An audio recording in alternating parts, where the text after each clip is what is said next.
오늘 본문에는 아브라함의 집에 손님이 찾아오시는 걸로 시작합니다. 이 세 분의 손님이 오셨습니다. 근데 저희가 이 본문을 볼 때 조금 당혹스러운 부분이 있습니다.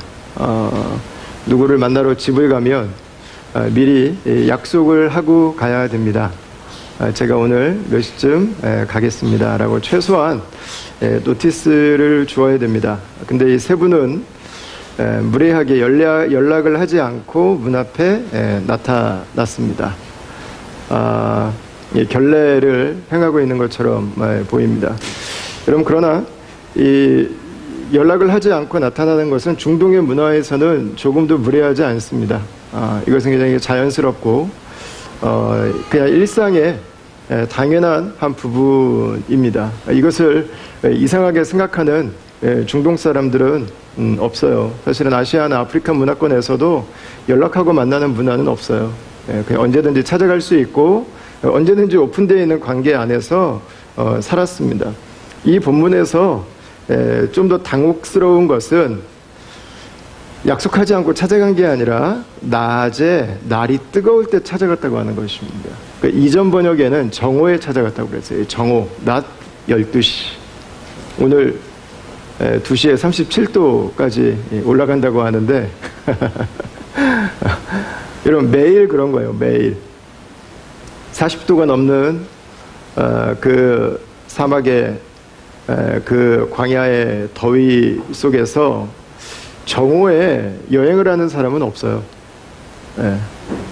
그러니까 이렇게 더울 때 여행을 하는 것 자체가 굉장히 어색한 것입니다.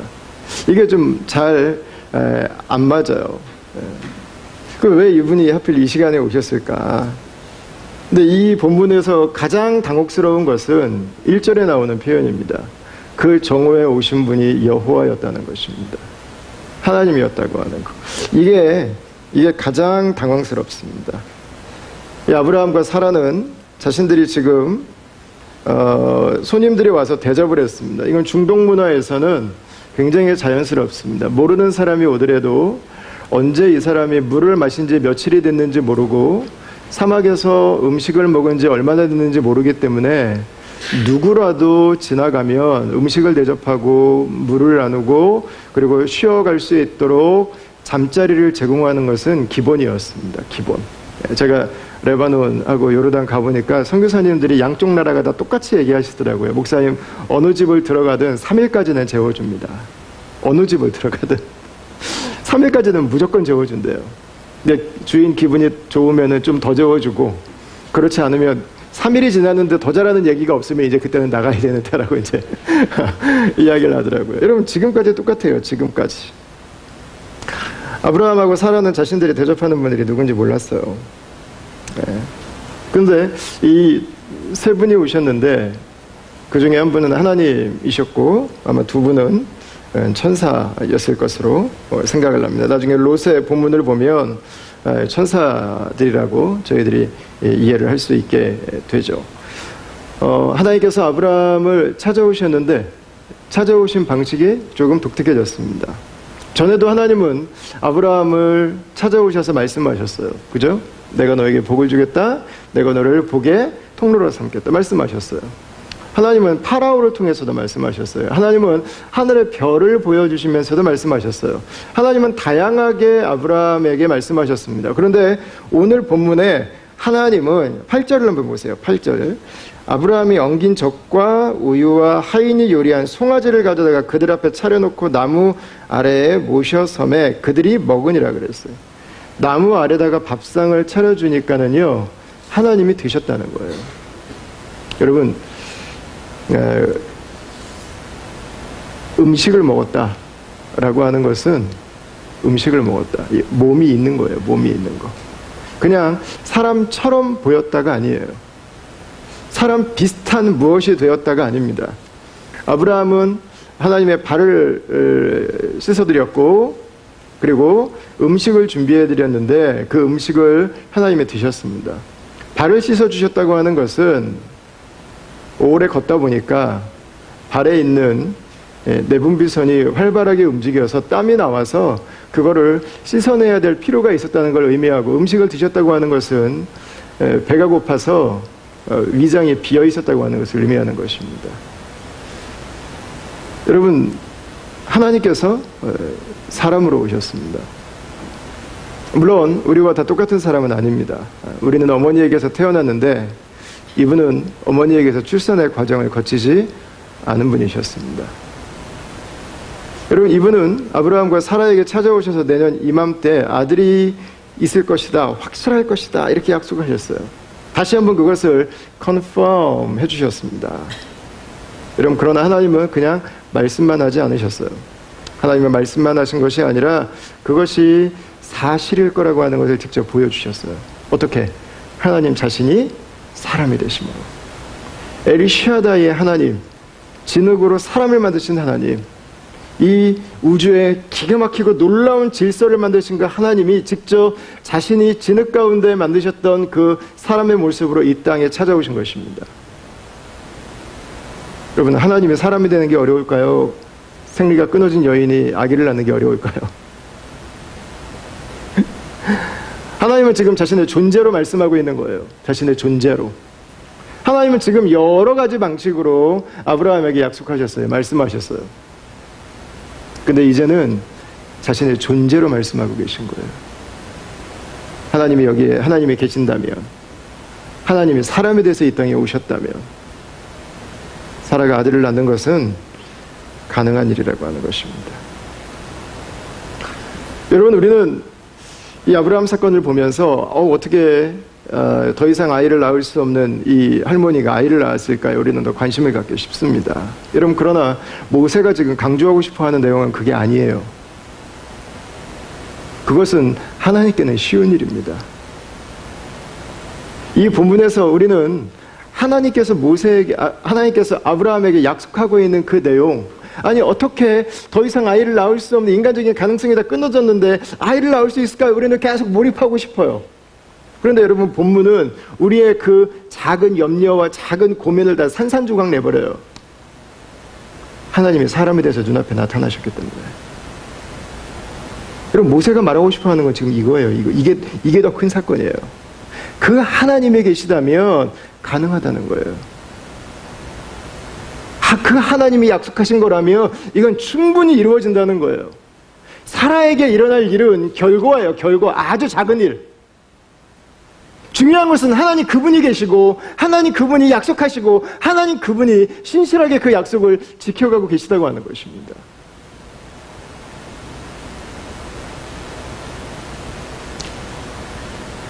오늘 아브라함을 찾아온 분은 성부 하나님이 아닐 것입니다.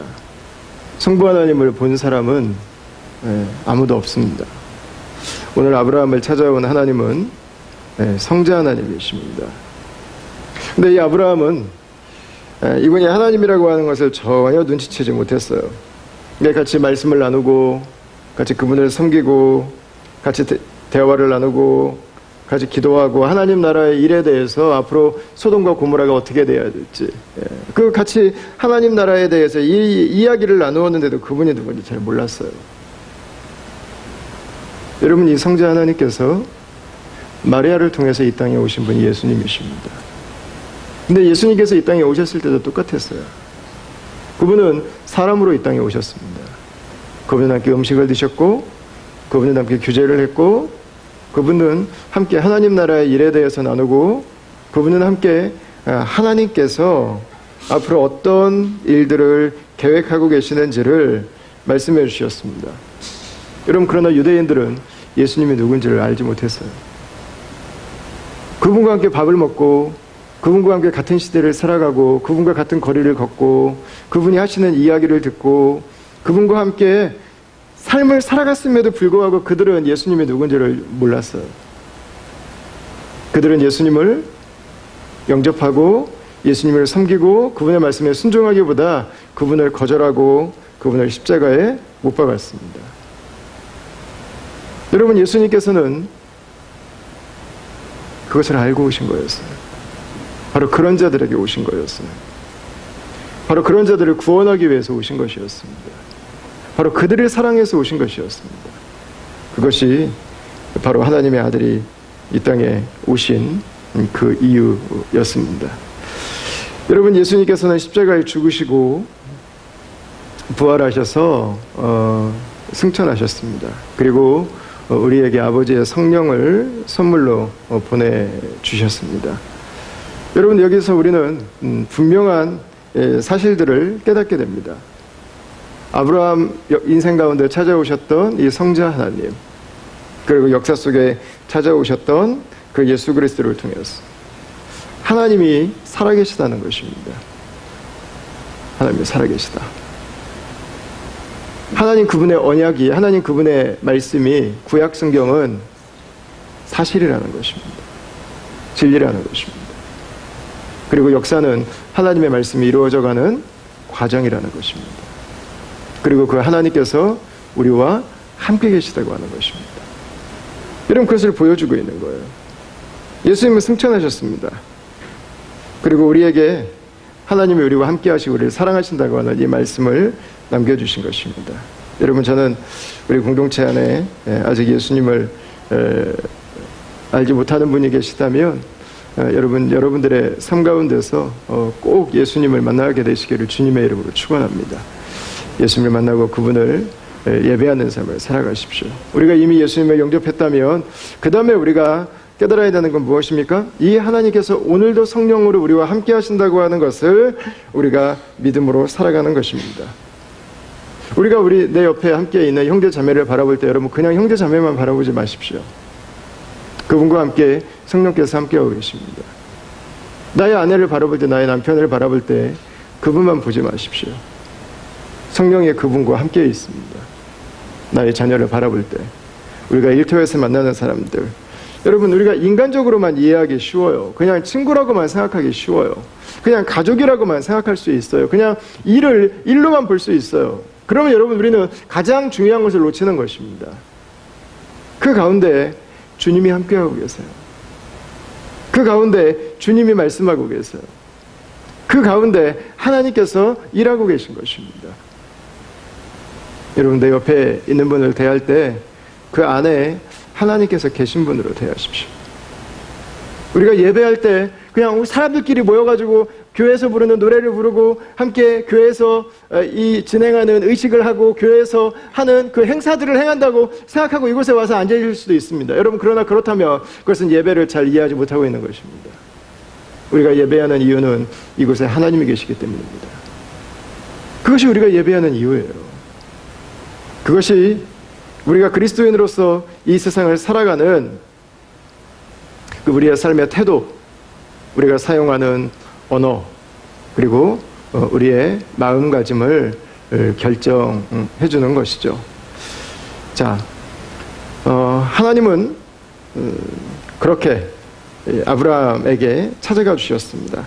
근데 여러분, 하나님은 아브라함을 찾아가신 이유가 하나님께서 아브라함과 사라를 특별히 격려해 주고 계세요. 하나님이 아브라함을 찾아가셔서 하신 일이 있는데 그것은 하나님께서 아브라함에게 말씀하시는 것 같아요. 나는 너를 알고 있어 라고요. 나는 너를 알고 있어. 자, 9절과 10절 말씀을 한번 보겠습니다. 창세기 18장 9절과 10절입니다. 우리 같이 한번 읽으실까요? 자, 시작. 그들이 아브라함에게 이르되 내 아내 사라가 어디에 있느냐? 대답하되 장막에 있나이다. 그가 이르시되 내년 이맘때 내가 반드시 내게로 돌아오리니 내 아내 사라에게 아들이 있으리라 하시니 사라가 그 뒤 장막 문에서 들었더라. 아멘. 여러분, 하나님께서 아브라함에게 아내 사라가 어디에 있는지를 묻고 있습니다. 자, 몰라서 물었을까요? 하나님은 사라가 어디 있는지 알고 계십니다. 왜 물었을까요? 사라의 어텐션을 집중시키기 위해서입니다. 사라의 귀가 솔깃했을 거예요. 사라라는 자기 이름을 들었을 때 갑자기 내 이름을 왜 부르시지? 여러분, 하나님은 뒤에 가려져 있는 사람에게도 관심이 있습니다. 하나님은 그 사람의 마음에도 하나님은 관심을 가지고 계신 분이세요. 하나님께서 1년 뒤에 아들이 있을 것이라고 말씀했습니다. 그리고 나서 사라가 반응을 보이죠. 11절과 12절 말씀입니다. 아브라함과 사라는 나이가 많고 늙었고 사라에게는 여성의 생리가 끊어졌는지라. 사라가 속으로 웃고 이르되 내가 노쇠하였고 내 주인도 늙었으니 내게 무슨 즐거움이 있으리요. 그랬습니다. 사라가 속으로 웃습니다. 여러분 왜 웃을까요? 전통적인 해석, 제가 예전에 신학교 다닐 때부터 이 본문에 대해서 들었던 해석은 비웃음이었습니다. 비웃음. 하나님 아직도 그 얘기를 하시다니 껄껄껄. 차마 하나님 앞에서 대놓고 웃을 수 없으니까 그냥 속으로 웃었다는 거예요. 여러분 물론 그럴 수도 있습니다. 그러나 여러분 우리 동양의 문화의 관점으로 보면 저는 오늘 본문이 조금 더 정확하게 이해될 수 있는 것 같아요. 지금의 상황에 관계없이 그 아이가 정말 잘하는 것을 진심으로 칭찬해 주면은요, 그 아이가 지금은 그 빛이 안 나고 있을 수도 있어요. 지금은 잘 못하고 있을 수도 있어요. 그러나 기뻐할 수 있어요. 아 정말요? 하면서 좋아할 수 있어요. 그리고 나서 나중에는 겸양의 표현이 나오겠죠. 아 근데 제가 좀 부족해서. 여러분 사라가 하는 말을 들어보면은요 딱 그 프로세스예요. 칭찬해 주는데 싫어하는 사람 없어요. 우린 다 좋아해요. 내가 정말 듣고 싶었던 칭찬은요 다 좋아해요. 어떻게 이렇게 피부가 10년은 더 어려 보이세요? 다 좋아해요. 싫어하는 점에 아주 본 적이 없어요. 내가 아이들에게 너가 이렇게 열심히 하면은 너 정말 네가 원하는 이거 정말 잘할 것 같아 라고 말했을 때요, 아 정말요? 라고 얼굴에 미소를 잃지 않는 사람 별로 없어요. 다 좋아해요. 대신에 동양적인 정서에서는 마지막에 겸양의 표현이 나오죠. 아 근데 제가 사실은 잘 못해요. 제가 좀 부족해요. 여러분 그러나 그 마음은 이미 어때요? 기뻤어요. 그리고 그렇게 되기를 원하죠. 여러분 사라의 웃음이 믿음이 없는 웃음이라고 저는 배웠어요. 이게 하나님에 대한 비웃음이라고 저는 배웠었어요. 근데 동양적인 관점으로 보니까 전혀 다를 수 있어요. 이 웃음은 기다림에 대한 기대였어요. 기다림에 대한 기대.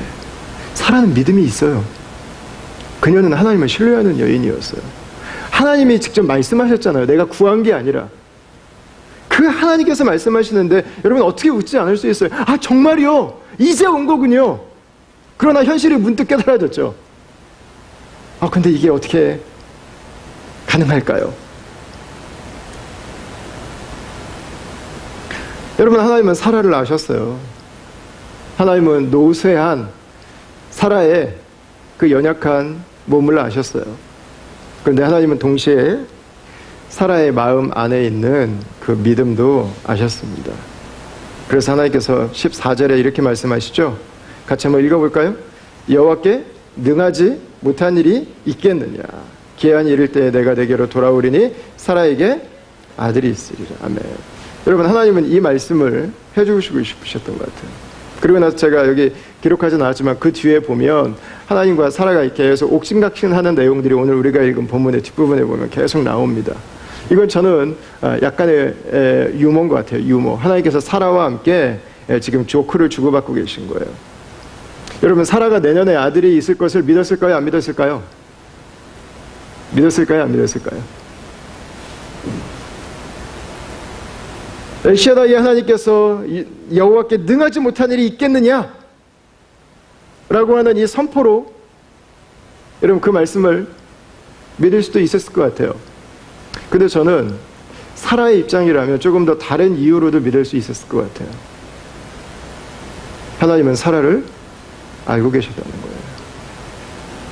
그녀에게 아들이 없는 것만을 알고 계신 게 아니라 그녀가 지금 뒤에 숨어 있는 것도 알고 계셨고 그녀가 웃은 것도 알고 계셨고 그녀가 거짓말한 것도 알고 계셨고. 근데 하나님은 이 상황을 심각하게 받아들이지 않으세요. 하나님은 마치 자신의 딸과 말장난을 하고 있는 아버지처럼 지금 함께 대화를 나누고 있어요. 여러분 사라는 어쩌면 하나님께서 그 소소한 것들을 아시고 말씀하시고 자신과 대화 나누는 것을 보면서 아 이분이 하시는 말씀이 사실이겠구나라고 하는 것을 확신했는지 모르겠어요. 여러분 하나님은 우리에게 아들이 없는 이 큰 일도 아세요. 그런데 하나님은 우리가 어디 뒤에 서 있는지도 아세요. 하나님은 우리가 웃은 것도 아세요. 하나님은 우리가 거짓말한 것도 아세요. 하나님은 우리에게 일어나는 작은 변화도 아세요. 하나님은 우리의 삶에 일어나는 그 소소한 것들에도 관심이 있는 분입니다. 여러분, 하나님은 거창하고 위대하고 대단한 일에만 관심이 있지 않습니다. 하나님은 매일마다 내 삶 속에 일어나는 크고 작은 일들, 크고 작은 사건들, 우리가 매일 만나는 사람들, 우리가 매일 반복적으로 하는 그 일들 가운데서 하나님은 우리와 함께 하시고 그 과정들을 하나님은 보고 계신 분이라는 거죠. 자, 여러분, 그러면 우리가 이 하나님 앞에서 어떻게 살아가야 될까요? 저는 오늘 이 본문을 보면서요, 1절과 2절 말씀이 이 본문을 제가 묵상하면서 좀 마음에 많이 와닿았어요. 왜 하나님께서 날이 뜨거울 때 아브라함을 찾아오셨을까라는 것입니다. 아까 말씀드렸던 것처럼 가장 덥고 힘든 시간입니다. 근데 여러분, 이 모든 사람들이 낮잠을 자야 되는 이 시간에 아브라함은 자신을 찾아오신 분에게 벌떡 일어나서 지극정성을 다합니다. 그가 만약에 자는 척 했다면, 그게 만약에 인기척을 모르는 척 했다면 그는 하나님을 만나지 못했을지 모르겠어요. 그러나 그는 일어나요. 일어날 뿐만 아니라 그는 밀가루 가지고 음식 조금 만들어 오겠습니다라고 했는데 몇십 킬로미터의 음식을, 몇십 킬로그램의 음식을 준비했어요. 밀가루로만. 그리고 나중에 송아지까지 잡았어요. 온 집안 잔치를 벌인 거예요. 온 집안 잔치. 그는 지극정성을 다했습니다. 여러분, 가장 힘든 시간에 그는 최선을 다해서 섬겼어요. 여러분, 우리가 이 정오라고 하는 시간이 가지고 있는 미닝이 있어요. 요한복음 4장에 보면 정오에 예수님께서 한 여인을 찾아가세요. 수가성 여인이었습니다. 그 정오에 아무도 물을 기르러 오지 않는데 그 여인이 물을 기르러 갔어요. 왜 그 여인은 정오에 물을 기르러 갔을까요? 그게 그 여인의 인생이었습니다. 인생이 너무 힘들었어요. 인생이 너무 따가웠어요. 호주에 있으면 썬텐하게 좋은 시간 뭐 이럴지 모르겠는데 그녀에게는 전혀 그렇지 않았어요. 사람들에게 이용당하는, 다른 민족 사람들에게 차별당하는, 내가 사랑받지 못하는, 내가 버림받은 것처럼 하루하루를 살아가는 그 여인에게 인생이라고 하는 것은 마치 사막과 같았어요. 12시의 사막. 가장 극심한 고통이 하루하루 살아가는 그 시간이었죠. 여러분, 아브라함 부부에게는 정말 극심한 고통이 있었어요. 믿음을 가지고 기다렸지만 하나님이 응답하시지 않는, 하나님이 약속하셨지만 하나님이 도무지 내 삶에 개입하시는 것 같지 않은 그 메마름이 이 두 부부에게 있었다고요. 어쩌면 기다리다 이 이야기만 나오면 부부싸움이 절정을 향해 치닫고 이제는 이것에 대해서 더 이상 말도 꺼내지 않는, 이제는 지치고 서운할 힘마저 없는, 여러분, 그 타이밍인지 모르겠어요. 그게 바로 아브라함의 정오였어요. 아브라함의 정오. 여러분, 그런데 아브라함은 2절부터 5절까지 보면요, 아무 문제가 없는 사람인 것처럼 섬깁니다. 놀라울 정도로 밝게 섬깁니다. 최선을 다해 섬깁니다. 여러분, 저는 여기에서 하나님께서 우리들에게 주시는 교훈이 있다고 믿어요. 그것은 하나님께서 우리에게 주신 일상의 삶이 어떤 식으로 다가오든 그것에 최선을 다하는 것입니다. 내가 할 수 있는 최선. 아브라함은 이분이 하나님인지 모르고 섬겼어요. 근데 하나님께 걸맞는 섬김을 해드렸어요.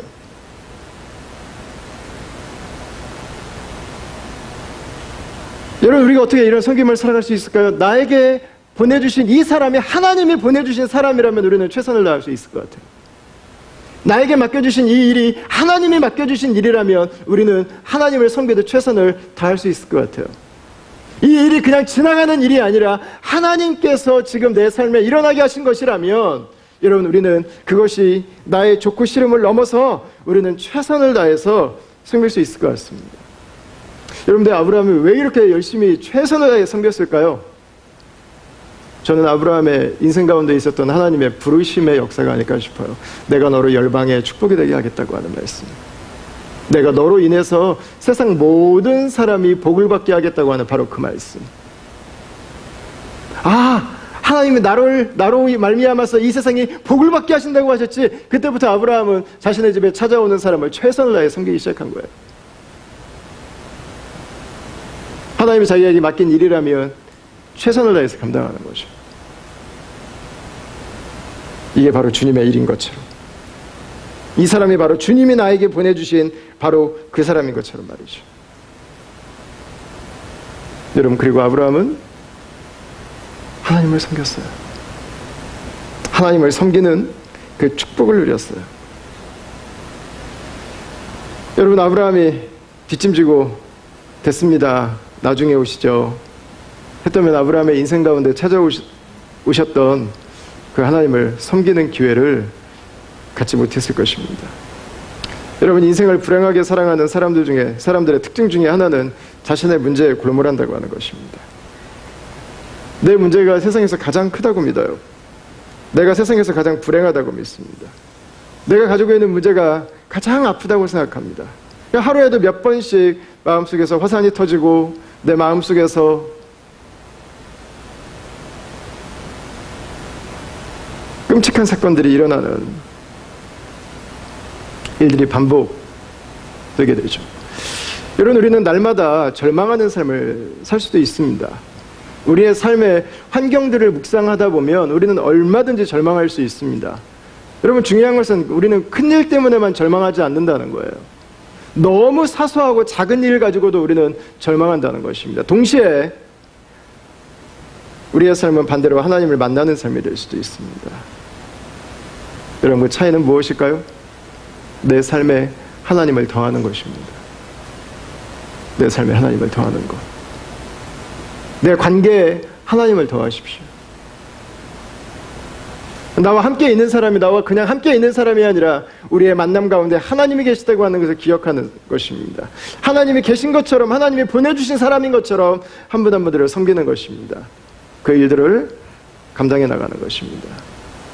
나중에 조금 더 여유가 생기면, 여러분, 가진 게 더 많아지면 복잡한 문제들이 더 많이 생깁니다. 더 높은 자리에 올라가면 잠 못 자는 일들은 더 많아집니다. 여러분, 내가 잘 되면 더 큰 문제들이 옵니다.